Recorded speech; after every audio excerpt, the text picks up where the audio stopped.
Pilot gun प्रकरणामध्ये राहुल गांधींच्या आंदोलनाला यश 7 तास ठिय्या दिल्यानंतर अखेर संसद मार्ग पोलिसांकडून एफआयआर अज्ञातांच्या विरोधात गुन्हा दाखल। न्यायाच्या दिशेने हे पहिलं पाऊल। पायलट गन प्रकरणामध्ये एफआयआर नंतर राहुल गांधींची प्रतिक्रिया। तक्रार नोंदवायला 7 ते 8 तास लागले। पोलिसांना तक्रार दाखल करायची होती पण वरून दबाव होता, राहुल गांधींचा आरोप। 48 तासांच्या आत भाजपच्या गुंडांना अटक न झाल्यास जयपूरला जाणार। आशुतोष रांका यांच्यावरच्या हल्ल्यानंतर अभिजित तिटके आक्रमक। जयपूरमधील शाळा व्यवस्थित न झाल्यास जंतर मंतरसारखं आंदोलन करण्याचा इशारा। मुंबई पालिकेमध्ये ठाकरेंना धक्का। नगरसेविका विशाखा राऊतांचं कुणबी प्रमाणपत्र रद्द झाल्यानं नगरसेवक पद धोक्यात। सदा सरवणकरांनी दबाव टाकून माझं जात प्रमाणपत्र रद्द करायला लावलं, विशाखा राऊतांचा आरोप।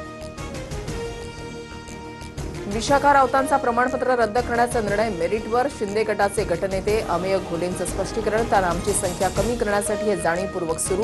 भाजपच्या अनेक नगरसेवकांची प्रमाणपत्र संशयास्पद, संजय राऊतांचा आरोप।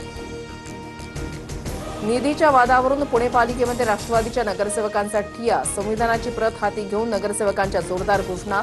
राजकीय सूडबुद्धीनं अन्याय केल्याचा आरोप।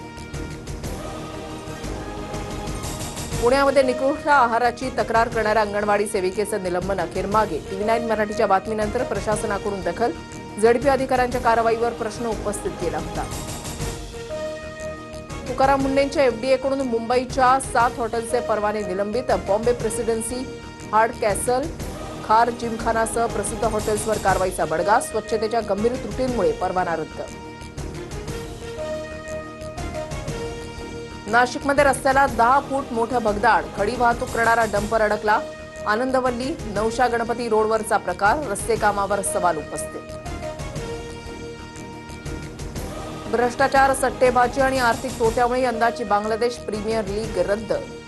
$3.3 मिलियन एवढं आर्थिक नुकसान झाल्यानं कारवाई। बांगलादेश क्रिकेट बोर्डाचे अध्यक्ष तमीम इक्बाल यांची माहिती।